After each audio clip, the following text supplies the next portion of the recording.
Bonsoir tout le monde, bienvenue dans cette nouvelle émission, ce nouveau Arsenal French Monday, un Arsenal French Monday un peu particulier puisque il n'y a pas eu de match ce week-end. Le dernier match c'était contre Zurich jeudi, puisque la reine d'Angleterre Elisabeth II est décédée samedi, donc il n'y a pas eu de match ce week-end par respect.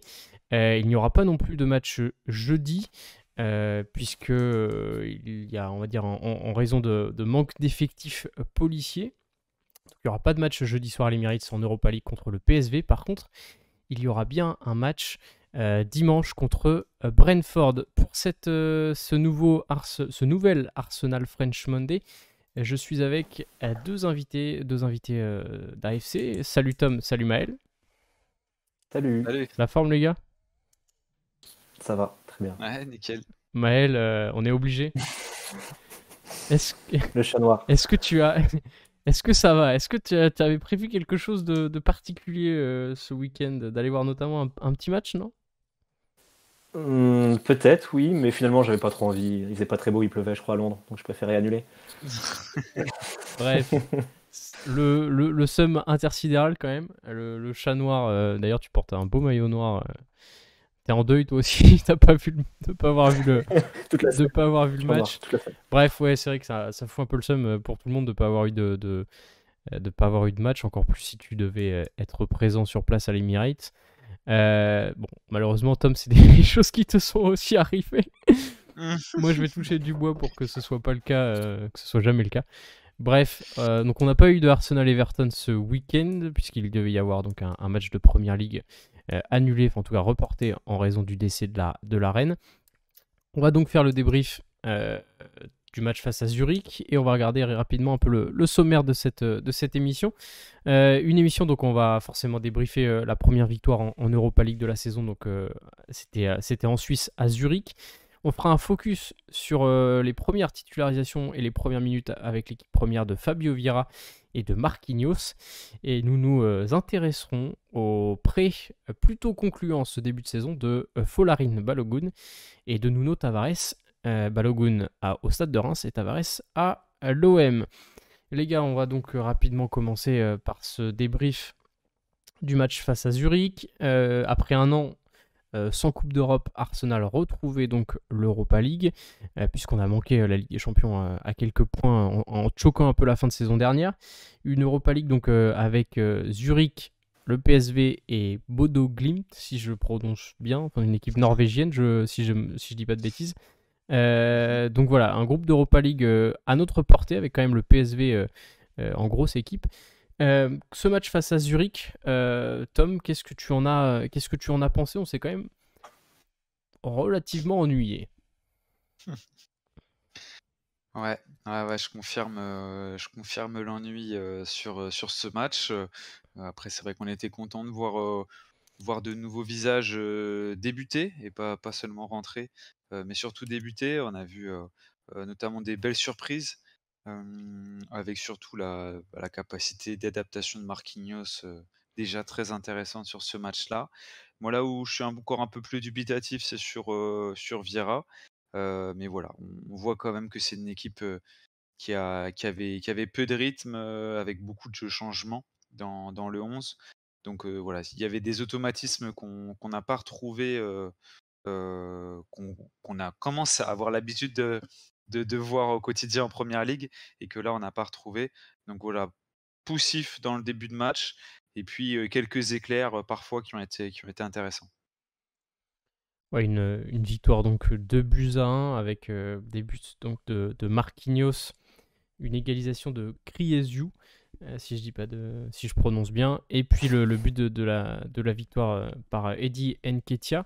Donc une victoire 2 buts à 1 pour débuter. On va dire que le Arsenal a fait le taf, hein, Maël. Ouais, en fait, je pense que cette année, ce qui est important, c'est juste de garder le résultat, surtout dans des matchs comme ça où on fait tourner. Parce qu'on ne peut pas attendre des remplaçants d'apporter ce que font les titulaires. Par rapport déjà au rythme de jeu, par rapport à la qualité technique aussi, qui sont forcément inférieurs. Enfin, ouais, pas non plus de beaucoup, mais quand même inférieurs par rapport aux titulaires.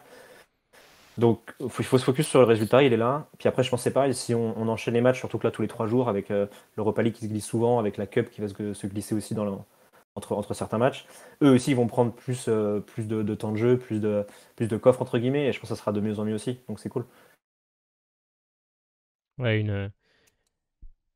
on va dire un match où il y avait, alors encore une fois, si je dis pas de bêtises, 6 titulaires qui n'avaient jamais débuté un match pour l'instant avec Arsenal. En tout cas, cette saison, il y avait Holding, Tomiyasu, Marquinhos, Matt Turner, le gardien, Fabio Vieira et Eddie Nketiah. Et notamment les premières minutes, c'est tout pour cette saison de Vieira, Marquinhos, Matt Turner. Holding, je ne sais pas s'il était déjà rentré, si je dis pas de. Si, Il en me fin de semble match, qu'Holding ouais. était rentré en fin de match et Ouais, Tomiyasu était Ouais, déjà rentré et Eddie Nketiah, bien sûr, et dans la ouais. rotation en tant que. Il fait les fins de match en première ligue après Gabriel Jesus. Pour parler notamment de Eddie Nketiah, qu'est-ce que vous avez pensé de son match? C'est la première fois donc qu'il était titulaire. Euh, voilà, Eddie Nketiah, on sent que depuis la fin de saison dernière, c'est un joueur affûté, qui a faim en fait. C'est un peu ça hein, qu'on ressent, Maël. athlétiquement, je trouve il a énormément progressé. Ça se sent au niveau physique, au niveau vitesse. Puis je trouve que son action, justement, sur la passe qu'il fait pour le but de Marquinhos, je trouve elle est vraiment emblématique, je trouve, pour lui. C'est que il a confiance de sa vitesse, les joueurs savent qu'il est rapide. Vieira, il met un bon ballon long de ligne, il prend de vitesse le défenseur, il lève la tête s'il met un bon ballon. Enfin, je trouve que ça c'est super intéressant aussi, c'est il peut faire plein de choses, il peut passer, il peut marquer, il décroche beaucoup aussi. Il commence aussi à prendre confiance là-dessus. Je pense que le Laka des années précédentes, ont dû un peu le déteindre sur lui, mais je trouve ça super intéressant Nketiah. Je pense il a vraiment un rôle à jouer cette saison parce que Jesus, il va falloir déjà le soulager quelques matchs et puis il aura sûrement aussi des fois sa chance en tant que titulaire, mais je trouve ça positif. Je trouve que j'ai même hâte de voir un peu plus de lui. Zarad89 qui me dit moi je trouve qu'il a bien progressé techniquement, balle au pied. C'est vrai que Tom, on découvre depuis la fin de saison dernière, encore une fois, un Eddie Nketiah qui sait garder le ballon, qui sait jouer intelligemment et qui sait justement être tueur devant le but. Alors que c'est exactement tous les défauts qu'on lui reprochait avant en fait. Genre c'est vraiment une métamorphose en fin de saison dernière qui continue sur cette saison et ça porte ses fruits puisqu'il a été passeur et buteur. Ouais, ouais, je crois que ce qui était le plus frustrant avec lui, et je pense que c'est ce qui aussi agacé énormément les fans d'Arsenal, c'est cette sensation qu'il jouait toujours pour lui et pour impressionner. On avait l'impression que c'était un jeune dans un centre de détection qui se faisait scouter et qui avait envie de jouer pour lui, de montrer qu'il pouvait faire des flip-flaps, des grands ponts, voilà, des actions individuelles d'éclat, alors qu'il avait rien prouvé. Et c'était hyper agaçant pour ça, sachant qu'il avait énormément de déchets. Alors oui, il nous avait mis un triplé contre, Wimbledon en coupe, si je dis pas de bêtises, mais voilà, clairement, il était très agaçant pour ça. Sunderland, je crois, non? Heu, C'était Sunderland ou Wimbledon? Oui, peut-être Sunderland, tu as raison. Mais voilà, pas suffisant pour prouver, et Arteta en plus, expliquait souvent en conférence de presse, je me souviens que, s'il y en avait un qui méritait vraiment plus de temps de jeu et cetera, derrière Lacazette notamment, c'était vraiment lui. Ce qu'on avait un peu de mal à croire, et puis finalement il nous a donné assez tort. Je pense aussi que voilà, le fait que Lacazette, Aubameyang soit parti, même Balogun soit parti, ça lui laisse plus de, je sais pas, plus de sérénité. Je pense que Gabriel Jesus le coach aussi beaucoup. On voit qu'il y a une entente intéressante entre les 2. Voilà, on sent vraiment qu'il est reparti sur des bases de sérénité où il a plus besoin de prouver, quoi. Ça y est, il est parti, il a été détecté par le le centre de détection, mais voilà, ça y est, il commence à penser collectif, à être intelligent, à pas forcer les actions aussi par moment. Voilà, donc ça, c'est vraiment beaucoup plus intéressant et on voit mieux ses qualités aujourd'hui. Ah, Eddie Nketiah, c'est vrai, intéressant. On avait peur, on pouvait en plus avoir peur puisque Gabriel Jesus arrive, il lui prend cette place, on va dire, d'attaquant titulaire, d'attaquant numéro 1. Finalement, on voit que les deux s'entendent très bien. En effet, tu l'as dit, Gabriel Jesus doit lui donner quelques conseils et doit lui apprendre certaines choses. Mais ça fait plaisir, en tout cas moi, ça fait plaisir de voir qu'il a faim et qu'il n'hésite pas il est souvent très juste. Des fois, il manque un peu de justesse dans la finition, mais il est quand même souvent très juste dans ses choix. Et bon, on va dire qu'il y a peut-être aussi eu de la formation de Lacazette aussi là-dedans, puisque Lacazette était quand même très bon dos au but et dans le jeu. On nous dit également, il faut se méfier des petites équipes. C'est vrai qu'on n'était que contre Zurich, entre guillemets Zurich qui est quand même champion de Suisse, mais qui est avant-dernier du championnat, qui fait un très très mauvais début de saison. On va retenir la victoire, mais on va dire que l'objectif en Europa League cette saison, pour toi Maël, c'est quoi? C'est la première place du groupe déjà, ça c'est sûr. Et ensuite, ce serait quoi? Ce serait d'aller plus loin, d'aller vers la victoire? Ben, je reviens à ce que je disais en fait. Le problème, c'est que à un moment, il va falloir faire un choix. Si on veut la gagner, c'est con, mais il faudra notre 11 titulaire. Je pense que quand on va tomber en phase éliminatoire contre des équipes beaucoup plus fortes, je suis pas. Enfin, tout dépend comment sera notre équipe B, j'ai envie de dire, mais tout dépend comment sera à niveau physiquement, comment sera aussi notre effectif suivant les blessures, les suspensions et tout. Mais si le but c'est de faire tourner, je pense pas vraiment qu'on ira au bout. On pourra aller loin, mais je pense pas qu'on ira au bout. Par contre, si on fait un mix peut-être suivant les équipes, nous aussi d'être le plus compétitif ou pas, là c'est jouable. Et je pense que ce serait vraiment quelque chose à prendre, un trophée européen, même si c'est une Europa League, faut le prendre. Genre, enfin moi personnellement, je le prends, je le veux, il n'y a aucun souci quoi. C'est vrai qu'on sent un peu dans la hype qu'on peut voir autour du club depuis le début de saison et depuis la fin de saison dernière, c'est que cette Europa League, on se dit que cette année, il faudrait la gagner. En tout cas, Arteta l'a dit, hein, ça fait 30 ans que le club n'a pas gagné un trophée européen.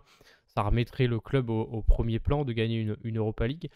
Et je voyais qu'on en parlait dans le chat. C'est vrai que si on est premier du groupe, on passe directement en huitième de finale. Ça, c'est la petite évolution cette année du règlement. Donc si on finit premier du groupe, on passe directement en huitième de finale d'Europa League, alors que les années précédentes, on était en 16e dans tous les cas.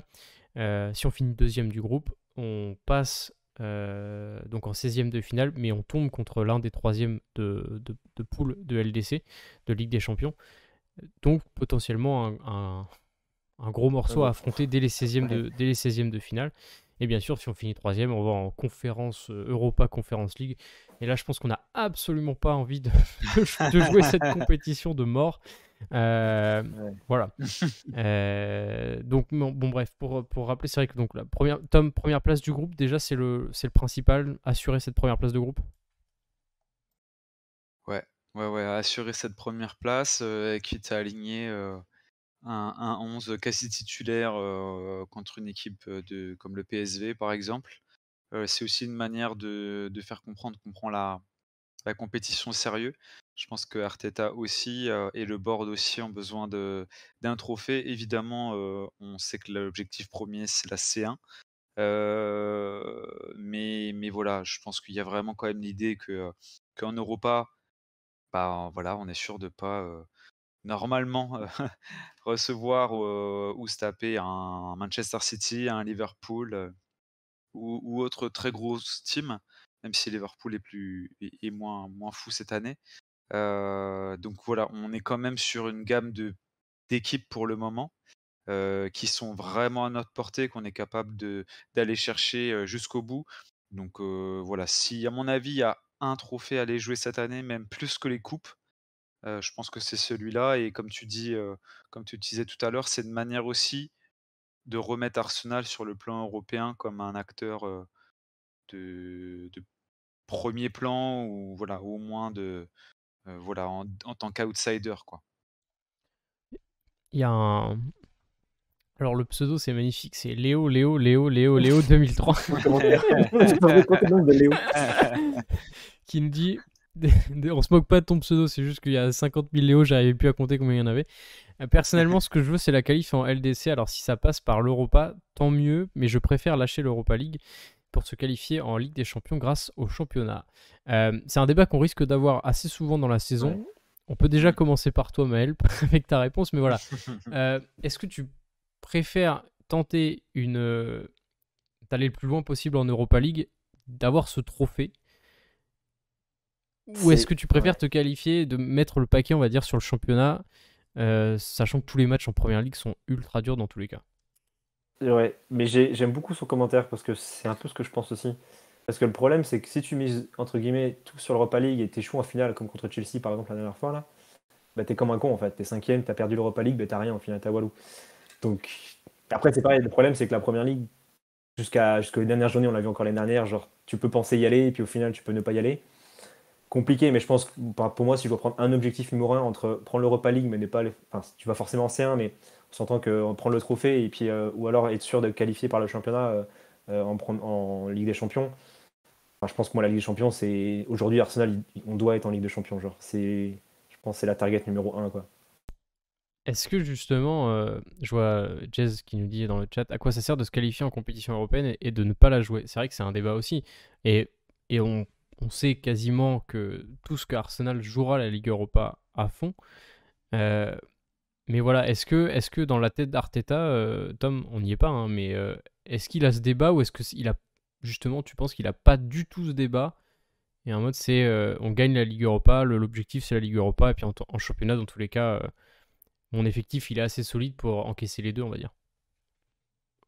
Moi, je rejoins ce qu'a dit Maël au début sur la question des blessures et des suspensions. Je pense que pour moi, Arteta, il a un plan A. Le plan A, c'est qualif C1 et victoire de l'Europa. Et que clairement, il aura un scénario B et un scénario C s'il commence à avoir des joueurs majeurs On n'est pas chez Ferrari, blessés. hein. Mais je pense que c'est pas loin de ça quand même, pour avoir à prioriser son 11 de départ. Clairement, là, des blessures de style Elneny, Partey, cumulées. Voilà, on sait très bien où sera sa priorité et où, voilà, il essaiera de glisser plutôt un un Lokonga ou un peu de bricolage. On sait que c'est plutôt le repas qui fera office de bricolage et on sait que, voilà, Saka sera reposé, on sait que, Jesus sera reposé ou voire Odegaard. Enfin, voilà, on sait que il va plus ça va plutôt être sa roue de secours, c'est le repas, c'est sûr. C'est évident, même si on est tous d'accord, il faut la jouer. Il faut la jouer à fond et il faut pas faire tourner complètement l'équipe, c'est pas possible. Mais je peux juste rajouter par rapport je trouve aux années précédentes, je trouve qu'on a un effectif justement où on est capable d'aligner quand même une équipe. Enfin, on l'a vu, Marquinhos, il est capable tout à fait Ouais, sortir des bons matchs. ouais, ouais. Fabio Vieira, il peut prendre le poste de Degarde. Il y a ESR, s'il est là, Smith Rowe, il peut être là. Nketiah, il a le niveau. Je veux dire, enfin, je trouve que cette année, on peut vraiment être compétitif même avec cette équipe B. Et ça revient sur ce que tu as dit, ce que j'avais dit avant. Genre, ce qui va déterminer, c'est les blessures. Ouais, Suspension, c'est ça qui va nous flinguer ou pas, quoi. Là, on le ouais. voit déjà, le problème que c'est sans Elneny et Partey. Donc, Mmh. c'est ça. Mais je trouve que cette année, ça peut être intéressant. Enfin, de voir des Vieira, c'est le premier match, mais Marquinhos, enfin, il y a Mmh vraiment mh. du bon à avoir joué, quoi. C'est cool. Et puis le rythme, quoi. Le rythme des matchs là, qu'on a avant la coupe du monde. On peut aussi avoir des retours de coupe du monde difficiles. On sait qu'on a de plus en plus de joueurs quand même qui sont en sélection. Moi, j'ai vraiment peur du retour du mondial avec des joueurs peut-être qui iront loin. On l'avait vu déjà avec l'Angleterre, à la coupe d'Europe. Voilà, ça peut vraiment être compliqué à ce niveau-là et j'espère aussi qu'on arrivera quand même à trouver des solutions au mercato, hivernal pour assurer la fin de saison, quoi. Moi, je vous avoue pendant le match, à un moment, j'ai vu Chaka être, enfin, on va dire, par terre, se tenir la cuisse. Et je vous avoue que j'étais pas serein. Je vous avoue que je me suis Ouais. dit, s'il se blesse, comment on fait concrètement? Comment on fait en fait? Parce que Fabio Vieira, il va pas jouer H24 à son poste, sachant qu'il connaît pas la PL, il revient de blessure. Mmh Il a mh. l'air, on va en parler, il a l'air un peu fragile physiquement, même si il fait le taf. Enfin, il a fait le taf sur le match qu'on a vu. Mais voilà, si Chaka ou Lokonga se blesse, concrètement, comment on fait en fait? On n'a pas de. Alors après, on a deux milieux qui se blessent, on ne pouvait pas prévoir, mais concrètement, c'est un peu compliqué. Juste pour finir un peu sur le match et puis après passer à Vieira et Marquinhos, comment est-ce que vous avez trouvé la première de Matt Turner? Euh, voilà, je sais qu'on avait tous des doutes, on l'avait jamais trop vu jouer. Il est arrivé cet été, il avait été acheté cet hiver en provenance de la MLS. Voilà, comment est-ce que vous l'avez trouvé sur ce match, Tom? Moi, j'ai vraiment du mal à le juger, sur ce match-là, je t'avoue, parce que je trouve qu'il a été vraiment très peu sollicité. Il a fait une relance foireuse où il veut trop jouer, où il est au bord de sa ligne là, où il prend trop de risques et il se fait surprendre et voilà, pour moi, c'est vraiment une erreur bête, mais pas de quoi non plus, le disqualifier complètement. Clairement, j'ai pas le nombre de frappes, mais sincèrement, il a jamais été mis en danger sur ce match, dans une action directe, au-delà du penalty. Hem Donc voilà, pour moi, il y a Mm. pas de Ouais. c'est très difficile de juger là-dessus. J'attends de voir, face à des équipes qui vont frapper, qui vont partir dans la profondeur, qui vont vraiment le solliciter, tactiquement, techniquement et on va vraiment voir son vrai visage, quoi. Moi, j'arrive toujours pas à savoir s'il est bon ou mauvais, clairement. Ouais, bah, après, c'est vrai qu'il a pas été trop sollicité. Juste une petite précision, c'est vrai que j'avais complètement zappé, mais Thomas Partey est revenu. Il devait revenir en tout cas cette semaine, enfin Oui. la semaine dernière de blessure. En tout cas à l'entraînement, il aurait potentiellement été disponible pour le match face à Everton dimanche. Donc Thomas Partey est revenu, donc ça c'est une bonne nouvelle. Mais bon, on pense que Arteta va sûrement le ménager, puisqu'on sait je crois qu'il a joué 58% des matchs d'Arsenal depuis qu'il est arrivé, enfin un match sur deux.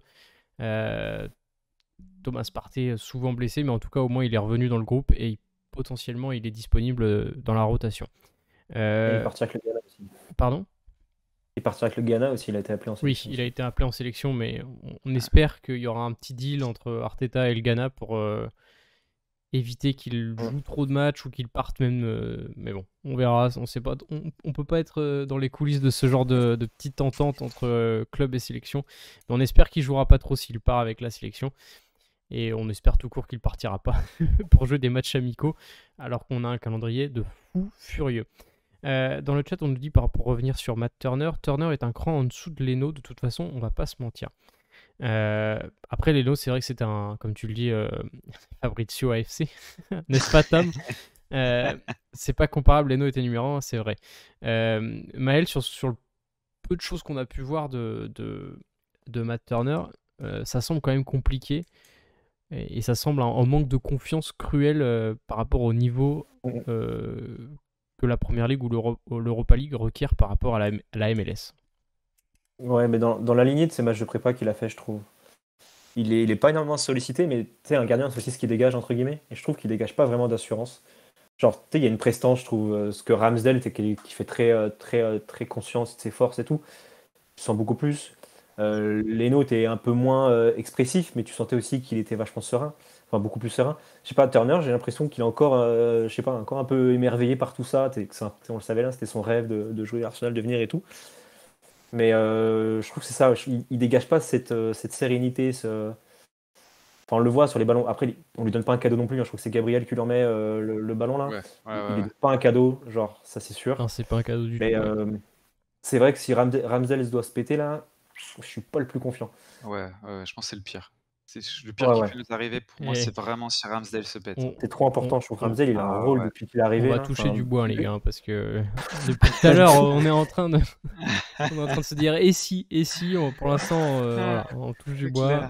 clair. Pour finir sur ce match d'Europa League, parce qu'on arrive déjà quand même à une demi-heure d'émission, on avait un focus justement, c'était notre deuxième point, un focus sur les débuts, la première titularisation et premières minutes de Fabio Vieira, qui est donc arrivé de Porto cet été, et de Marquinhos, qui est arrivé de Sao Paulo au Brésil cet été également. Euh, voilà, tout simplement, on va commencer par Fabio Vieira. Tom, qu'est-ce que tu en as pensé de ce joueur qui est donc avant-dernier passeur décisif sur le premier but? Il fait une magnifique sortie de balle. Mais voilà, en règle générale, qu'est-ce que tu as pu penser de lui?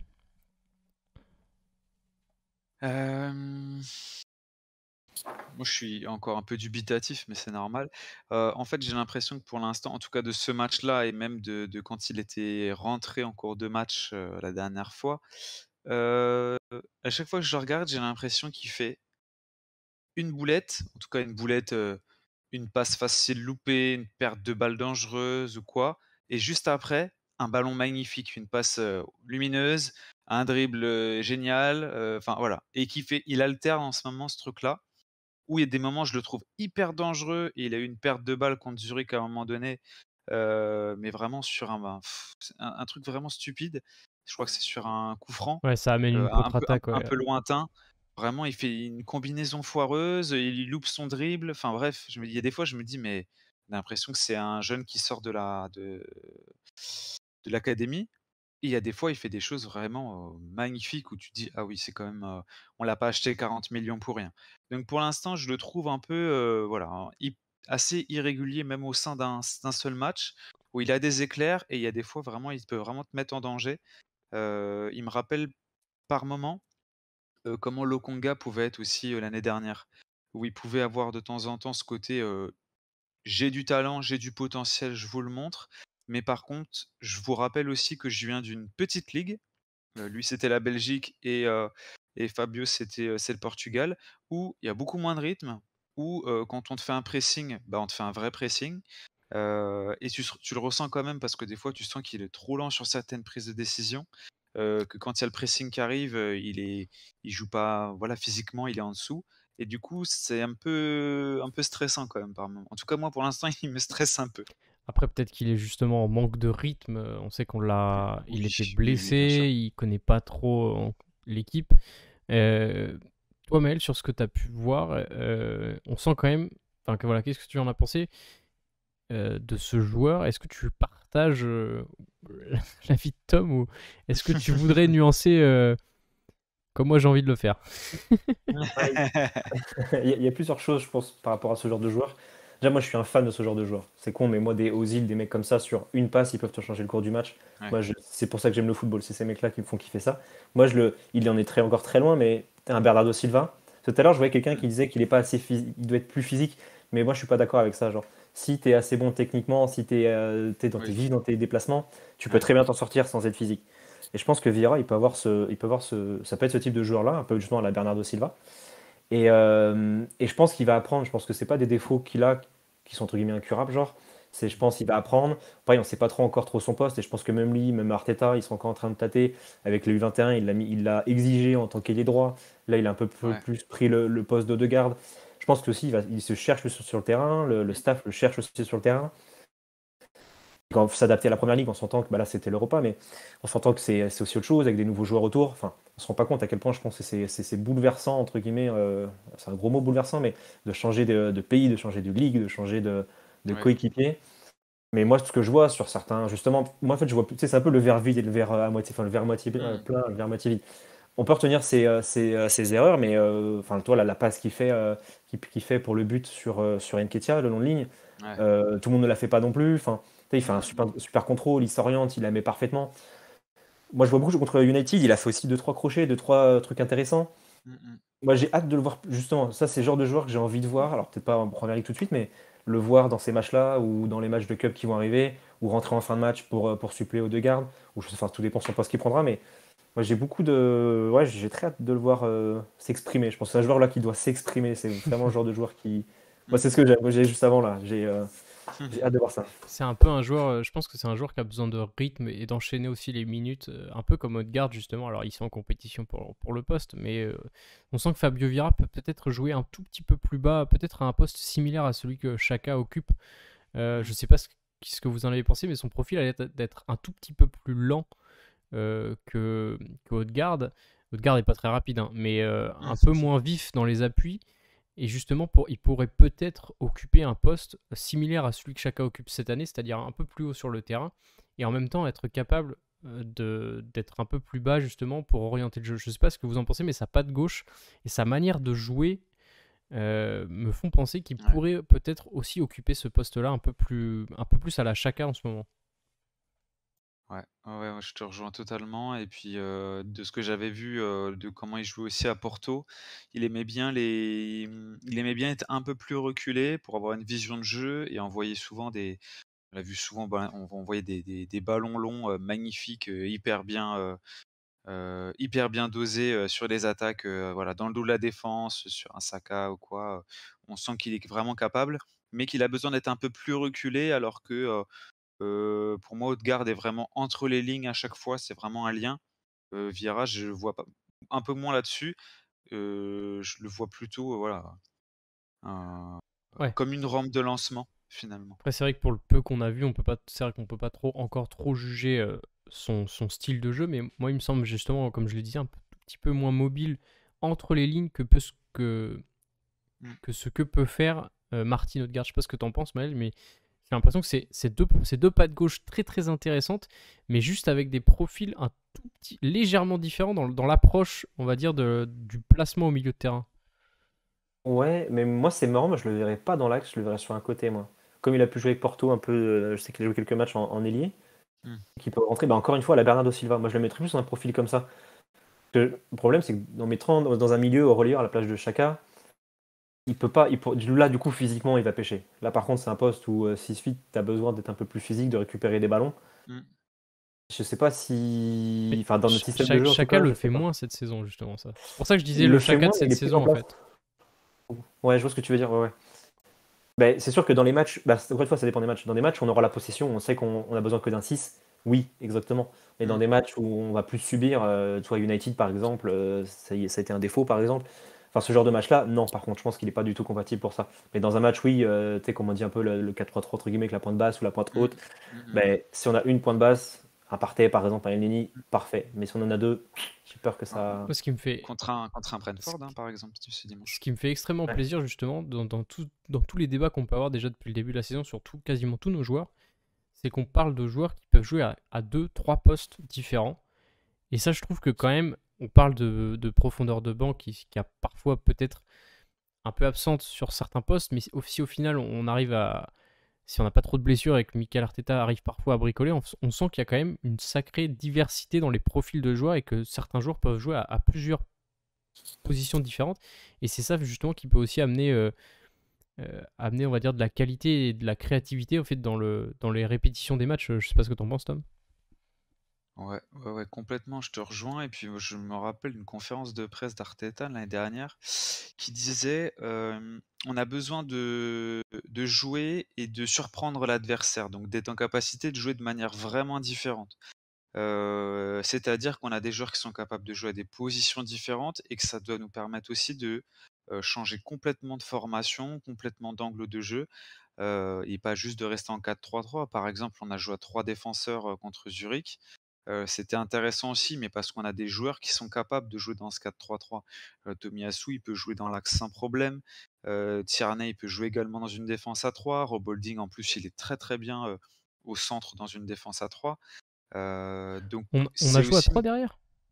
ouais, on a joué à 3 derrière avec Tomiyasu et J'avais quand même plus l'impression qu'on était à 4 derrière. non, on a joué le début enfin en formation alignée, on était à 3 dernières. Bon, Parce que ça m'a vraiment pas choqué par rapport à ce qu'on faisait d'habitude. Donc c'est que ça doit être, encore une fois, hein, c'est très hybride ce qu'on fait, mais ouais, ouais, parce que Tierney, tu sais, il était très, très, très haut. Je sais pas si tu as vu quelques fois, vraiment, il revenait quasiment jamais ils étaient toujours à 3, Tommy, Rob et Gabriel et là, tu vois, ça m'a ouais. pas du tout, Ah oui, oui, ça m'a c'était pas moi du tout aussi, marqué parce que en fait, c'était très, pour le coup, c'était très, très fluide. ouais, très fluide. Et puis j'avais pas l'impression qu'on était déséquilibré justement sur Non. le. Bon, bref, j'ai peut-être loupé ça, mais pour moi, j'avais vraiment l'impression qu'on était enfin le 4-2-3-1 d'habitude en fait, genre. Ouais, ouais. Non, non, mais c'est moi aussi, j'ai vraiment parce que je l'ai vu ça, tout de suite et quand j'ai fait attention, oui, ça se voyait, mais c'était fluide et surtout, bah, voilà, c'est hyper intéressant, quoi, de pouvoir surprendre l'adversaire, et qu'on soit pas trop attendu. C'est vraiment important sur des gros matchs face à des très bons coachs qui techniquement vont nous piéger, au fur et à mesure de la saison parce qu'on va être attendu cette année. En tout cas, on a hâte de voir un peu plus de Fabio Vieira parce qu'on sent qu'il a une patte gauche absolument incroyable et on l'a vu notamment face à United où il fait une magnifique louche pour Nketiah Oui. où il y aurait dû y avoir péno.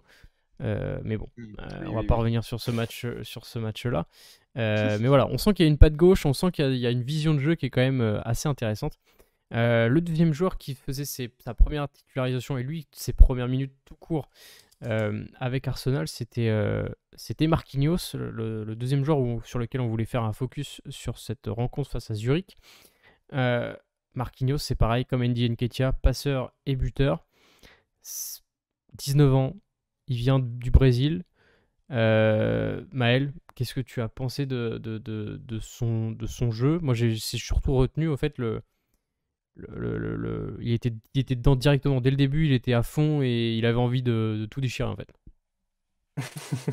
Ouais, mais c'est un Martinelli bis, en fait. Genre. Sauf que je trouve qu'il a de l'avance par rapport à Martinelli. Martinelli, il a mis quand même 2-3 ans le temps physiquement. Lui, je pense qu'il pêchait plus physiquement. Marquinhos, c'est une sacrée bête quand même. Enfin, il est déjà bien Ouais, taillé. Non, mais c'est ouais, fou, hein. Je trouve que c'est impressionnant. Je trouve qu'il est déjà prêt, entre guillemets. Bon, ouais, je pense qu'on va le voir assez souvent. Puis techniquement, il est quand même très propre. On l'a vu déjà en U21, il surnageait les matchs qu'il a fait. Je crois son premier match, il met 3 buts. Non, il fait 3 passes D, je sais plus. Enfin, oui. Ouais, 3 passes D, ouais. ouais, ça, 3 passes D, ouais. C'est l'un des deux. Et du coup, non, super intéressant. Et on a besoin de ça. Saka, on l'a vu l'année dernière, on l'a surexploité. Il était rincé, pauvre, il courait sur les genoux. Là, cette année, c'est pareil. Donc, c'est super intéressant. Et je trouve que, ouais, je pense que c'est un Martinelli bis. Mais avec 1 an facilement d'avance dans la préparation, dans le PL ready, j'ai envie de dire, comparé Ouais. à Martinelli, quoi. Moi, il m'a fait penser. Alors, ça vient de me percuter maintenant, mais comme tu dis, dans le physique, ça m'a fait penser à Shaqiri. Enfin, alors, toute proportion gardée, hein, bien évidemment, mais dans la manière d'être et de se positionner, j'ai l'impression qu'il a quand même une sorte de. Et qu'il est large, en fait, sur les appuis. Et comme il est assez petit, il a un profil qui. Enfin, moi, ça m'a vient de me percuter un peu. Alors, toute proportion gardée, hein, bien évidemment, mais. Juste dans la manière de se comporter physiquement et de protéger son ballon. Alors, je sais pas ce que t'en penses, Tom, mais enfin voilà, moi j'ai un peu Ah ouais. le même ressenti, on va dire, visuel. Non, mais c'est très intéressant, je trouve, ce que tu dis, parce que je trouve qu'il a cette propension à aller au duel, physique, pas uniquement, dans le dribble parce que t'en as qui vont au dribble pour, je pense à un Ousmane Dembélé, par exemple, que j'ai regardé, ce week-end, qui a vraiment tendance à éviter le défenseur, alors que le Marquinhos, tu as l'impression qu'il peut se mettre épaule contre quasiment n'importe quel, arrière, du moins, et qui va la jouer quoi, qui va jouer physiquement, il sait très bien dribbler, mais il n'hésitera pas à aller au contact, contrairement peut-être à d'autres ailiers et ce côté hyper explosif sur les appuis, puissant. Il a essayé de frapper 1 ou 2 fois de loin aussi, où tu sens qu'il a vraiment, aucune gêne. Enfin, tu sens que il s'excuse pas d'être là et il est très très très concentré, très concerné et tu as l'impression que, j'avais l'impression que c'était, comment dire? C'était le jour ou jamais quoi pour lui. Tu as l'impression que c'était vraiment le grand jour, la manière dont il a joué. Il a vraiment voulu montrer, le le top du top quoi, de ce qu'il pouvait montrer et c'était vraiment très intéressant. D'ailleurs, Avec les pleurs en ouais, plus. il était Je pense très qu'à un moment ému, ouais. donné, Ouais. Ah oui, Il était très ouais, ému sur son c'est but. beau. Justement, je vois dans le chat Zenjika qui dit c'est peut-être la surprise pour concurrencer Saka. J'allais vous parler justement à la fin de cette analyse, on va dire, ce petit focus sur les deux joueurs, de leur place dans l'effectif à l'avenir. Est-ce que, justement, Marquinhos est capable de concurrencer Bukayo Saka qui semble quand même un tout petit peu à court de rythme? Et est-ce que ça peut lui permettre justement à Saka de se dire bah mince, il y a quelqu'un qui est quand même décisif, qui est jeune, qui veut ma place. Est-ce que ça peut faire une concurrence saine et de permettre à Saka de se reposer un tout petit peu, on va dire, physiquement, Maël? Bah, je pense que c'est le but et il faut surtout aussi, je pense. Je pense que le plus gros défaut, le plus gros problème des footballeurs, c'est quand ils sont dans leur siège, là, ils savent qu'ils vont jouer et qu'ils sont tranquilles. Je pense Ouais, que c'est le plus gros souci. Après, je pense que Saka il sera largement le titulaire, même si Marquinhos, je pense, performe bien. Je pense que Saka, il a un vrai, non seulement sur le terrain, mais aussi en dehors, je trouve, il a une vraie importance dans l'effectif d'Arsenal. Je trouve qu'aujourd'hui, il représente vraiment Arsenal avec ESR. Je pense que ces deux-là, ils sont mis de l'avant par le club en plus. Donc, je pense que ouais, Saka, il a un très très gros rôle là-dessus, mais on voit très bien, comme tu l'as dit, il a besoin de souffler, hein. Je pense que l'année dernière, on l'a usé. Là, cette année, début de saison, il est quand même là, mais on sent qu'il n'est pas non plus encore à 100%. Donc, ça va être super important, justement, le faire souffler, même si je pense qu'il a envie de jouer les 90 matchs qu'il peut faire, il veut les faire, Saka. Mais je pense que c'est super important justement de le faire souffler, de laisser Marquinhos aussi s'exprimer. Ça sera bon pour les deux joueurs, et puis surtout pour Arsenal, quoi. Ça me fait un peu penser à ce qu'on vient de dire sur un jeune joueur comme ça qui joue beaucoup, beaucoup de matchs. Ça me fait penser un peu à Jack Wilshere en fait. On sait qu'on l'a beaucoup trop utilisé parce que justement il était ultra talentueux et bah, il était tout simplement trop fort pour son âge, mais que justement cet enchaînement, cette répétition des efforts, des matchs, des matchs, ça l'a un peu fragilisé. On espère en tout cas ne pas revoir ça avec Bukayo Saka. Juste pour revenir sur Marquinhos, Tom, moi ce que j'ai remarqué dans ce match-là, c'est aussi une capacité enfin, en tout cas une précision technique sur sa qualité de centre en fait. Il a fait 300, je crois que j'avais noté, il a fait 4 centres, il y en a 3 qui étaient réussis, dont un qui est une passe décisive d'ailleurs pour Eddie Nketiah. Mais j'ai trouvé que sa qualité de centre sans dribbler était très très intéressante avec son petit enroulé, on va dire, pour une trajectoire rentrante vers le but. Mais en tout cas, j'ai trouvé qu'il avait toujours la bonne zone dans ses centres. Ouais, et puis je trouvais que ce qui était intéressant, c'est qu'il n'hésitait pas, voilà, à centrer, en rentrant, sur son pied gauche, qu'il n'hésitait pas, qu'il centrait très rapidement aussi, qu'il était capable de, voilà, de mettre des passes très intéressantes et puis, toujours dans des zones très dangereuses. Enfin, à chaque fois qu'il centrait, tu avais vraiment l'impression que c'était une occasion de but. C'était pas du troisième poteau, c'était pas, des trucs derrière le but. C'était toujours dans une zone dangereuse avec la force et la précision. Donc c'est mettait toujours en difficulté les défenseurs. Donc ça, c'était, hyper rassurant et bah, incisif, quoi. Incisif, c'était vraiment un attaquant qui était dangereux, quoi. C'est sur Martinelli, là, il met un centre et ça doit faire but tous les jours. Là, le premier, je crois, Oui, c'est le premier qu'il met là. oui, oui, oui, oui. Gabi, Oui, il est oui. tout seul. Martinelli il est tout seul, même, il est entre le point de pénalty et la ligne de but, genre, et il Ouais, foire totalement sa tête là. Mais le ballon, il est magnifique. ouais. Martinelli, il en loupe une grosse et Nketiah, il en loupe une grosse aussi. Mais avec un Jesus, par exemple, je pense que ça passe, sans problème parce que vraiment, il met des vrais caviars. il joue efficace. Il Ah ouais, élimine ou il se met dans la position et il cherche à centrer automatiquement. Et ça, c'est ouais. c'est ce que fait moins Saka justement en ce moment. Saka, il veut toujours refaire un peu son petit dribble pour revenir, je sais pas quoi. Mmh. Et je crois que c'est ça qui me surprend. Encore une fois, c'est peut-être qu'il est en avance sur son âge, quoi, mais il fait le bon geste et sa priorité après avoir éliminé le défenseur, c'est mettre un ballon. Et ça, c'est très très bon. Là, on a encore une fois, comme on disait, on a un effectif qui semble extrêmement qualitatif avec un gros potentiel pour chaque joueur et des joueurs qui peuvent jouer à plusieurs postes, peut-être pas pour Marquinhos, mais en tout cas, voilà, qui peuvent être polyvalents et qui ont un gros potentiel. On va passer à deux autres joueurs qui ont au moins, enfin, qui ont également un gros potentiel, qui sont eux partis en prêt. On va débuter par Nuno Tavares, qui on le sait l'année dernière, ça a été compliqué. Il a fait des très bons matchs, comme il a fait des très très mauvais matchs. On sentait un talent brut, justement, qui manquait un peu de post-formation, en tout cas, qui manquait d'expérience. Nuno Tavares, qui est donc parti en prêt à l'OM, qui rejoint, qui rejoint Sead Kolasinac, qui rejoint Matteo Guendouzi, qui rejoint maintenant Alexis Sanchez. Arsenal B, Puis voilà, Arsenal B. Saliba l'année dernière. Enfin, en tout cas, et pour l'instant, ce prêt semble être plutôt concluant, puisque Nuno Tavares impressionne du côté de l'OM, puisqu'il a déjà 3 buts à son compteur, dont 2 frappes du pied droit de l'extérieur de la surface, je crois. Voilà, qu'est-ce que vous en pensez Tom, qu'est-ce que tu penses de ce prêt, pour l'instant, de Nuno Tavares? Est-ce que tu t'attendais à ce qu'il performe autant avec l'Olympique de Marseille? Alors, non, je pense que on peut pas dire qu'on s'attendait à ce qu'il performe autant et surtout si vite. Surtout qu'il soit décisif sur des zones où on l'attendait pas forcément, notamment devant le but. Même si on savait qu'il avait quand même une frappe intéressante. Là, il a vraiment les moves où il met ses buts, notamment son tout premier. C'est des moves de d'ailier, quoi. C'est même pas c'est vraiment des moves intéressants d'attaquant, où il est très précis.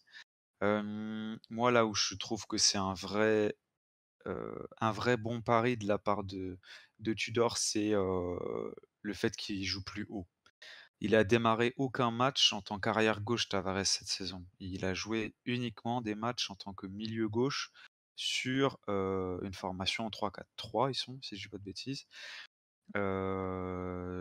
Donc c'est vraiment profiter de ses qualités de percussion, d'explosivité sur son pied gauche, sans trop subir ces boulettes qu'il faisait régulièrement chez nous. Dès qu'il a des actions défensives à effectuer, ou qu'il doit exercer un marquage sur un attaquant ou sur un ailier, heu, clairement, c'est ce qu'on se disait un peu avec Maël, avant le début de l'émission. On sait qu'il a un potentiel physique, monstrueux, et je trouve qu'en en le positionnant ici, on on met vraiment plus en avantage ses qualités que ses défauts. Justement, dans le chat, Ionis92 qui nous dit il a l'air beaucoup plus à l'aise, c'est exactement ce que tu dis, Tom, d'ailleurs. Il a l'air beaucoup plus à l'aise dans une défense à 5 avec moins de responsabilités défensives. Par contre, il nous dit pas sûr que ça marche avec nous s'il revient dans le système d'Arsenal. Est-ce que justement, c'est ce qui fait qu'il performe autant, c'est cette position à l'OM, plutôt que d'être justement latéral gauche comme il était avec Arsenal, Maël? C'est exactement le commentaire là de Yonis, c'est exactement ça pour moi là. Je pense que je pense pas qu'Arsenal le gardera dans la longévité. Quand on voit ce que fait Arteta avec les arrières gauche, donc Zinchenko qui fait rentrer dans l'axe. On l'a vu que Tierney, il l'a fait. C'est la première fois qu'on voyait Tierney rentrer aussi dans l'axe. Ça va être dans le milieu de terrain contre Zurich. Tavares, je le vois pas faire ça. J'ai un peu l'expression, c'est un pote à moi qui est pour Marseille, il dit que c'est un poulet sans tête, Tavares. C'est un peu le mec, tu lui donnes un ballon, tu dis vas-y cours, toi tu vois ce couloir là, il est à toi, tu dois te tracer dedans. C'est On parfait. l'a un peu vu avec Arsenal l'année dernière, d'ailleurs, notamment sur son match contre Liverpool où il fait une énorme boulette, c'est qu'il était parti pour faire un rush incroyable, et puis d'un seul coup il s'est dit bah mince, je peux pas continuer, je fais une passe en retrait, et voilà. On sait ce que ça a donné, mais ça... Enfin, voilà, je t'ai coupé, excuse-moi, mais c'est un peu ce qu'il en ressort en fait. C'est le but de tout, c'est un échange, Albin, il n'y a pas de problème. Mmh. Non, mais moi, c'est cool pour Marseille qui performe, c'est cool pour lui qui performe. Moi, j'ai eu tous les sentiments par rapport à lui. Je l'ai détesté l'année dernière. J'ai eu beaucoup de compassion pour lui après All or Nothing sur Amazon, quand tu comprends un peu plus ses problèmes qu'il a eu. Et ça rejoint ce qui a été dit, c'est que c'est un joueur qui a besoin de laisser derrière lui les efforts défensifs, qui aime se projeter, qui aime courir tout droit et mettre des coups d'épaule, et mettre des grosses sacoches du pied droit ou du pied gauche. C'est parfait, ça colle à Marseille. Après, sur la saison entière, on en reparlera à la fin de la saison. Ouais. Mais quand ces frappes pied gauche vont commencer à blesser des spectateurs derrière le but, je pense que les Marseillais vont moins aimer. Là, ça rentre très bien, tant mieux, mais à voir sur le long terme. Mais je pense que dans la longévité, je le vois pas comment il pourrait se revenir ça. Il a d'ailleurs une sortie, j'ai pas la citation devant les yeux, mais il a d'ailleurs une sortie médiatique ces derniers jours où il disait que Arsenal ne l'avait pas utilisé à son bon poste, et qu'en gros il se justifiait de ne pas avoir été très très bon avec les Gunners. Justement, ça me permet de faire la question de son avenir à Arsenal. Tu en as rapidement parlé, Maël, tu le vois pas toi rester. Tom, est-ce que toi tu le vois justement continuer son aventure une saison de plus, ou est-ce que quasiment dès janvier ou à la fin de la saison, au mercato estival, Arsenal va s'en séparer, puisqu'on a Tierney et Zinchenko à son poste? Bah, ce qui a été rappelé notamment, c'est que, Arsenal souhaitait, enfin Marseille et Tavares voulaient une option d'achat sur son prêt, et qu'Arsenal a formellement refusé. Donc, ça veut dire 2 choses. Soit ils veulent retester, l'été prochain pour, voir comment il peut fonctionner. C'est vrai que si on commence à jouer de temps en temps avec une défense à 3 et qui reprend la confiance, pourquoi pas? En backup, ça peut peut-être être intéressant. Ou alors carrément, il doit se dire que, peut-être qu'il va complètement exploser avec Marseille et qu'il va coûter une fortune. Imaginons, on sait jamais, parce qu'il est très jeune quand même, et qu'il a quand même un potentiel physique assez intéressant pour certaines équipes. Peut-être qu'il joue pas comme nous, Et, comme disait Maël tout à et l'heure. peut-être qu'on le Heu, replacera ailier gauche. oui, oui, oui, oui, oui, Du non coup, il n'est mais pas assez c'est technique, je trouve, pour être ailier gauche. Ouais. non, mais je veux dire, moi clairement, si un Tavares, on peut en sortir, allez, 30, 40, allez 50 millions à Newcastle ou je sais pas qui, je pense qu'Arteta n'hésitera pas très longtemps T'es optimiste, et hein. que ça fera l'affaire. Ouais, ouais, mais tu sais, je me dis avec ce qu'on voit aujourd'hui, Surtout que c'est vrai qu'il est jeune en plus, donc c'est vrai qu'il y a bah, c'est moyen. surtout qu'il est jeune. Il est jeune, donc son potentiel financier, il est quand même important. Pour Donc, revenir sur toi, Maël, on est d'accord, ce que j'avais bien compris ce que tu avais dit, c'est que toi tu le vois pas rester avec Arsenal. Non, en fait, pour moi, il y a deux types de joueurs. Tu as les joueurs qui sont bons physiquement et tu as les joueurs plus, qui, sont plus, enfin, qui se remarquent plus par leur physique et d'autres qui se remarquent plus par l'intelligence de jeu. Arteta, il cherche des mecs intelligents. Ils veulent des mecs qui sont capables de changer, de switcher de système en plein match, de compenser, de machin. Tavares, c'est pas ça. Tavares, c'est le footballeur de base qui voilà, c'est rudimentaire. À Stoke City, il serait parfait, tu vois, genre. Tu mets sur le côté, il déboule. Le début de ton intervention, j'ai cru que tu allais nous faire. Alors, il y a les bons chasseurs et les mauvais chasseurs. J'étais vraiment parti en mode il y a les bons joueurs, il y a les mauvais joueurs. Bref. Non, je n'ai pas jusqu'à là, mais pour moi, il y a vraiment deux. Pour moi, si je dois catégoriser les joueurs, les footballeurs, genre, il y a deux catégories. Il y a ceux vraiment qui jouent avec leur cerveau et ceux qui jouent avec leur capacité physique. Et il fait partie de la deuxième catégorie. Et nous, on cherche la première. On cherche vraiment des joueurs intelligents. Ça m'a fait penser à Et- Kimpembe, ce que tu viens de dire. Genre, voilà, je sais pas pourquoi j'ai pensé à Ouais. Kimpembe. Si j'ai pensé cerveau, bah non, il en a pas. Donc voilà, je sais pas pourquoi ça m'est venu en tête comme ça. Mais voilà. C'est ça, mais tu sais, Nicolas Pepe, tu vois, par exemple, genre, Nicolas Pepe, il a Ouais. des capacités de fou, mais Ouais. dans sa tête, C'est un peu limité tactiquement, quoi. il les a pas. C'est ça, exactement. Et Iwobi, très bon exemple aussi, Yonis. Putain, Yonis, très pertinent, tes réflexions de Iwobi, pareil. Iwobi, on a très vite vu, techniquement incroyable. Il te faisait des crochets, des trucs. Mais derrière, il te fait une passe en touche. Je veux dire, ça sert à quoi, en fait? Pourtant, il Parce que est ce que je veux dire, très le bon. déconstruire plus. Il est très bon avec Everton dans un Cette rôle. saison, hein, Dans un rôle contre Liverpool. c'est quoi son rôle? C'est un milieu maintenant, un milieu plus relayeur en fait, et il est très très bon dans ce poste-là. Donc peut-être qu'on s'est trompé sur son poste. Ouais, c'est ça. Puis, tu sais, après, le mec, il mûrit. Puis, Ouais. tu sais, la confiance, il y a trop de choses. C'est le football, c'est Ouais, rien. il Genre, y a plein c'est- plein de facteurs, ouais, il y a c'est trop de clair. choses, trop de facteurs, quoi. Donc, ouais, moi, je pense Walcott. que Nuno. Ouais. Ah, Walcott, c'est un peu différent. Ouais, je sais pas. C'est encore autre chose. Fabricio a encore frappé. Mais et pour revenir juste pour l'option d'achat, il ne Ouais. veut pas, c'est logique. Tu peux pas aller mettre une option d'achat sur un mec jeune comme ça, qui est quand même prometteur dans le sens où il est quand même performant entre guillemets. Enfin, il donne l'impression qu'il est très fort. Tu sais, tu peux pas l'inclure dans une option d'achat, genre Marseille en plus qui veut. T'es sûr qu'ils ont pas d'argent, Ouais, ils c'est vont ça. ça va être C'est bradé ça. à quoi? À 10 C'est ça. millions? Exactement. Non, tu peux en tirer 30, tu peux en tirer. Ça aurait été Exactement. le plus mauvais coup. Donc non, je pense que l'intérêt, il est qu'ils reviennent, qu'ils fassent une bonne saison, qu'ils reviennent. Et je pense que derrière, ils vont le lâcher, comme tu disais, un Newcastle ou un club pigeon qui est capable, qui s'en fout de mettre des ronds là. Bah, Ça c'est sera ça. parfait. Ou en Italie, je verrais bien en Italie. Bon, Ouais. en tout cas, son avenir, on peut pas trop. On verra à la fin de la saison d'ailleurs. La saison est encore très longue et ça peut vite changer Ça peut être très très rapide. Enfin, ça peut être très vite dans le foot au niveau des performances. Et puis on n'est pas à l'abri de blessures, etc., etc.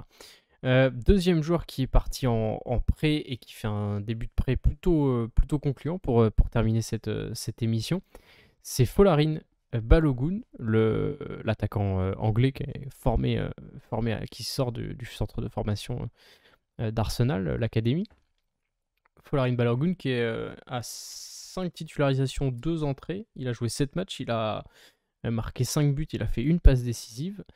Voilà, c'est pareil. On voit depuis il est au stade de Reims, bien évidemment, je ne l'ai pas dit, mais il est au stade de Reims, en Ligue 1 lui aussi. On en parlait avant de commencer ce live, Tom, on sent le joueur tueur en fait. On sent le joueur renard de surface, tueur, qui se procure pas beaucoup d'occasions, mais dès qu'il en a une, il plante. Ouais. Ouais, c'est Ouais. exactement ça. Ouais, ok. Oui, merci. Non, j'étais en train Merci Arsène. de regarder son. J'étais en train de regarder le premier but qu'il avait mis. Moi, ça m'avait choqué, mais ça m'avait choqué. Ça m'avait surpris, mais il était rentré en fin de match contre Marseille. Il perdait 4-0, je crois, ou 3-0, et il est rentré. Il y a eu un ballon qui a traîné sur un centre qui est pas si évident que ça. Bam, il met sa tête décroisée, il plante, hop, il court, et voilà. Et je me suis dit: «Tiens, c'est efficace, quoi». C'est vraiment très efficace, et puis au fur et à mesure de ses buts, c'est, contrairement par exemple à ce qu'on disait sur Tavares où il y a vraiment un mouvement, où il se crée son occasion de but tout seul, Balogun, c'était vraiment à chaque fois des buts de renard, des buts d'opportunité, il était bien placé, il a mis 2 pénaltys, donc il y a aussi le côté sang-froid, hein, parce que c'est pas toujours évident de marquer un pénalty, surtout quand on est jeune comme lui. Et puis ce côté, il a pas le temps, quoi. Tu sens qu'il a pas le temps de s'adapter ou quoi. Il arrive et il marque, il met 3 buts, c'est les 3 premiers matchs. Donc il est assez, Efficace. enfin assez efficace, ouais. Moi j'ai été le voir jouer, à Angers là contre le SCO. Il y a 2 partout. Voilà, c'était vers la 60e, 70e. Heu, Reims se prend un rouge, il joue à 10 contre 11 et puis, Balogun qui part en contre-attaque. Il y a un attaquant qui fait la passe et l'attaquant se fait faucher. Penalty, Balogun marque le penalty et ensuite le 4e but, c'est pareil, Balogun qui part en contre, qui résiste à un dribble, qui joue de l'épaule, qui lui met une super passe décisive à je sais plus qui jouait, c'était pas peut-être Ito, je crois, je sais pas si c'est peut-être Ito ou je sais plus qui. Bref, et il marque et il gagne 4-2 alors qu'ils sont à 10 contre 11 et 2 fois de suite, il est décisif en rentrant et il a joué 26 minutes ce match-là et il est ultra décisif. Enfin, c'est en termes de personnalité, c'est quand même, assez incroyable dans une ligue qu'il ne connaît pas du tout. Heu, moi franchement, j'ai hâte qu'on le revoie chez nous, vraiment. Et ju- Après, c'était Angers en face. Oui, c'est vrai, je confirme, je confirme. C'est pour ça que j'ai parlé de Marseille au début parce que Après, il y a Corentin, justement, qu'on salue, Corentin d'AFC, qui vient souvent dans les émissions que vous connaissez, qui dit au-dessus du lot en Ligue 1, mais trop tendre encore pour la PL, il va lui falloir beaucoup de temps de jeu pour avoir un max d'expérience. J'ai envie de dire, est-ce que ce serait pas un peu la même chose que Nketiah? Un attaquant avec d'énormes qualités, on sent, enfin en tout cas on sent le potentiel, et est-ce qu'il lui manquerait pas lui aussi ce petit déclic pour passer ce palier et intégrer, on va dire, l'équipe première, ou en tout cas une équipe première si c'est pas celle d'Arsenal, dans un futur assez proche, puisque il arrive en Ligue 1, ça fait même pas 2 mois qu'il est là-bas et il plante déjà pas mal de buts, il est déjà très décisif. Est-ce qu'il lui manque ce déclic lui aussi, cette expérience, Maël? Ouais, je pense. Après, pour être franc, enfin, moi de mon point de vue, j'ai très très peu de comparatifs avec Arsenal par la saison dernière où il a été jeté un peu au front devant le pauvre face à Brentford et tout. Il a galéré comme jamais mmh, sur ses premiers matchs. Donc je pense que ça fait une peut-être très mauvaise image de lui. Enfin, moi personnellement, c'est l'image que j'en retiens et malheureusement, je pense qu'elle est un peu erronée du fait de tout le contexte. Mais clairement, là, c'est parfait. Enfin, on en parlait aussi off avant, là, mais je trouve que ça fait longtemps qu'on n'avait pas envoyé des joueurs en prêt comme ça et qui performent, enfin, qui ont un réel potentiel et qui peuvent se montrer. Donc ça, c'est une très bonne chose pour lui. Reims, c'est pareil, il n'y a pas trop d'attente aussi, je pense, de son côté, donc c'est parfait. Et moi, ce qui me plaît aussi, c'est qu'il a l'air intelligent. Il a eu un entretien là où il disait qu'il va falloir apprendre le français. Enfin, je trouve déjà ouais, dans sa manière ouais, ouais. tu vois, de vraiment s'impliquer dans le club où il va, dans le pays où il va. Ça démontre déjà aussi vraiment une intelligence. Donc ça, déjà, c'est des très bons points pour lui. Et puis va falloir qu'il soit patient aussi. On parlait de Nketiah. Nketiah, ça met du temps aussi. Donc voilà, il va falloir faire des bons choix. Il sera sûrement reprêté peut-être la saison prochaine. Il a, Ah, il a l'air d'avoir un peu les épaules, la tête sur les épaules, on va dire, et les pieds sur terre, si on veut faire continuer les expressions de la langue française. Mais dans le sens où dans la vidéo où Thierry Henry, lui, c'était dans Téléfoot la semaine dernière, je crois, Mmh. où Thierry Henry lui parle, lui demande c'est quoi tes objectifs cette saison, où est-ce que t'en es, mon grand? Et il dit mon objectif c'est 10 buts et 5 passes décisives pour la saison. Et ensuite, Mmh. en tout cas voilà, et ensuite il dit et si jamais je les atteins, je les reverrai à la hausse. Il est pas en train de déjà se dire bah moi mon objectif c'est planter 30 buts en Ligue 1, faire 15 passes décisives, devenir le prochain Kylian Mbappé, enfin voilà. On sent, enfin je sais pas, moi c'est un peu ce que je ressens aussi de lui, c'est que il aurait très bien pu partir, il avait plein d'offres, il est resté à Mmh. Arsenal, il est parti en prêt. On sent qu'il a peut-être un peu, ouais, justement, la tête sur les épaules. Après, c'est peut-être qu'un ressenti, je sais pas ce que toi tu en penses, Maël. ouais, vraiment, ça revient avec l'intelligence, je pense. C'est ce que je disais. Je pense qu'il est peut-être bien entouré aussi. Même lui, il est conscient comme tu dis, tu sais, il y a plein, ils veulent montrer qu'ils sont les meilleurs. Je viens d'Arsenal, je suis en Ligue 1, je vais tout péter. Non, tu vois, genre. Ça se trouve, pendant 3 mois, il va pas marquer un pion. Donc c'est là aussi, on verra au niveau du mental, au niveau comment il est. Mais je rebondis, et tu as rebondi aussi dessus, Fabrizio. C'est vrai que Mertesacker, derrière, on commence aussi à avoir encore des jeunes qui sortent et qui sont vraiment. C'est que c'est con, mais un mec comme Aziz aussi, je suis pas trop Malaga, là. C'est Malaga, je crois bien. Des mecs comme ça. Ibiza. Ça En D2 ok, espagnol. Ibiza. Il est parti à Ibiza. Ok. Ça, c'est pareil, c'est des joueurs, je trouve c'est un peu le même profil, je crois, qui ont des gros potentiels et donc ce serait intéressant à suivre. Donc, ouais, c'est une bonne chose. Même question pour Tavares, pour qu'on finisse un peu qu'on referme cette émission. Quel avenir pour Balogun, sachant que c'est, encore une fois, si je dis pas de bêtises, c'était il y a 6 mois où il a re-signé son contrat, enfin, il a prolongé avec Arsenal, alors qu'il avait plein d'offres pour partir. Je sais pas si je dis une bêtise, j'espère pas, mais il me semble qu'il a prolongé son contrat avec Arsenal jusqu'en 2025, je crois. Bref, si vous pouvez me dire dans le chat ou si les gars vous savez, j'ai un petit doute sur ce que je suis en train de dire, mais voilà. En tout cas, je sais qu'il avait plein d'offres, en tout cas pas mal d'offres pour partir dans d'autres clubs à l'étranger et en première ligue, et qu'il les a refusés. En tout cas, que le club lui a fait comprendre qu'il le voulait et qu'il voulait le garder. Quel est à votre avis son avenir à Arsenal? Est-ce que lui, pour le coup, il a un avenir à ce poste de numéro 9 à Arsenal? Tom, je te laisse commencer. C'est une bonne question. Moi, je pense qu'il a un avenir si il développe sa polyvalence. Je pense que c'est ce qui a permis aussi à Nketiah de rester. Même avec le fait qu'il y ait Jesus et Nketiah qui sont tous les deux capables de jouer en pointe et sur une aile, ça lui ouvre quand même des perspectives de temps de jeu intéressants. Mais je pense qu'il avait d'ailleurs, je crois qu'il avait joué sur un côté d'ailleurs la première fois qu'il a joué contre Brentford. Il me semble qu'il avait joué ailier gauche, si je dis pas de bêtises. Il n'était pas seul en Euh, pointe, justement, parce qu'on n'avait pas Lacazette ni Aubameyang. Il me semble que c'était en pointe. je sais plus Et si qu'il on avait avait pas. galéré comme pas possible. Et donc, en avril 2021, il a re-signé, tu dis, Maël, c'est ça? Ouais. Ok. Donc, Et excuse-moi, Tom, tu disais? non, non, t'inquiète. Mais du coup, ce que je veux dire par là, c'est que je pense qu'il sera obligé d'être polyvalent pour pouvoir avoir du temps de jeu. Mais je pense que ça sera compliqué pour Arteta de le conserver s'il lui propose pas un temps de jeu suffisant et qu'on lui dise vraiment que voilà, il est en concurrence avec Nketiah, etc. Euh, parce que ça va être compliqué, surtout avec ce qu'il montre aujourd'hui. Moi, tout à l'heure, tu faisais le comparatif avec Nketiah au niveau des prêts. Moi, je ferais aussi le comparatif avec Saliba. Le fait qu'en Ligue 1, il a la possibilité d'avoir du temps de jeu, de répéter les matchs et d'être en confiance, quoi. Vraiment de prendre de la confiance parce il a des équipes où bah, il est au-dessus. Saliba avec Saint-Etienne, il est au-dessus. Avec Marseille, il était au-dessus. Voilà, avec Reims, Balogun, il est au-dessus.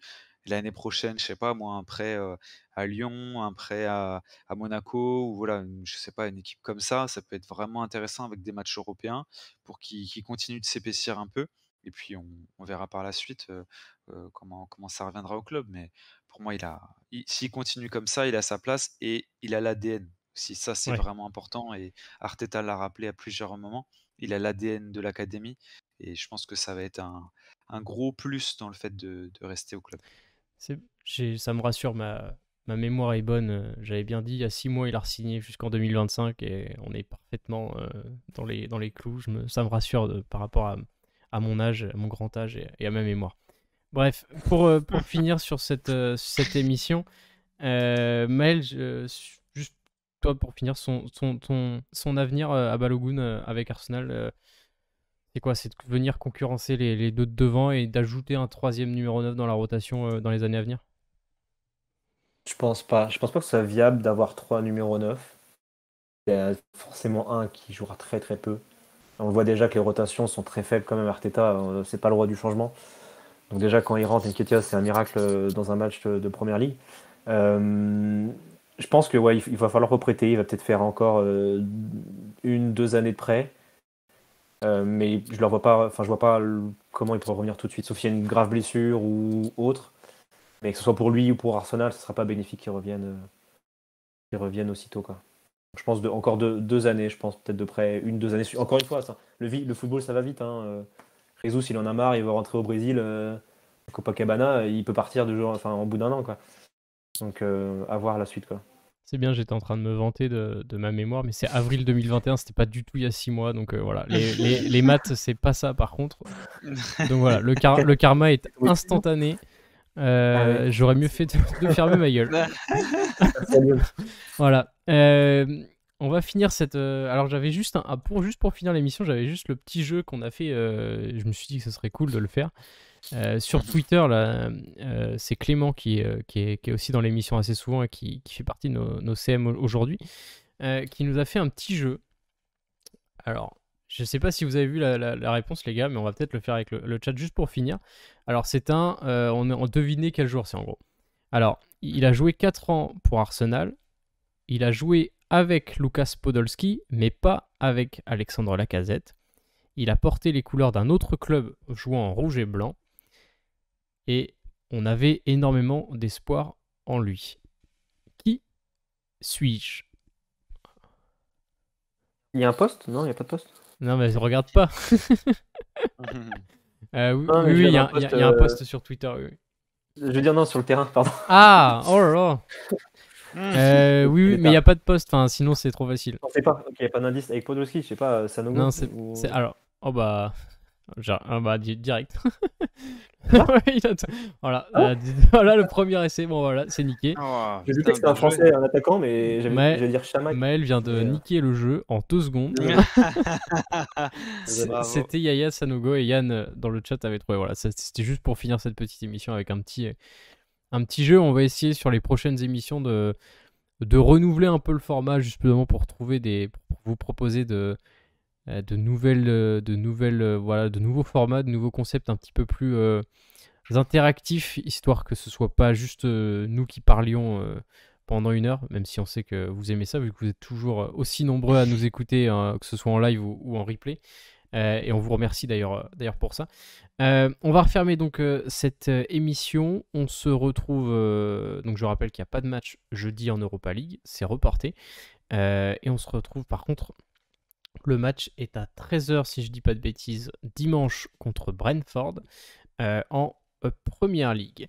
Donc voilà, on se retrouve la semaine prochaine pour un nouvel épisode du Arsenal French Monday. Merci beaucoup Tom, merci beaucoup Maël. Salut tout le monde. Merci les gars, merci Albin. Merci à tous. Ciao.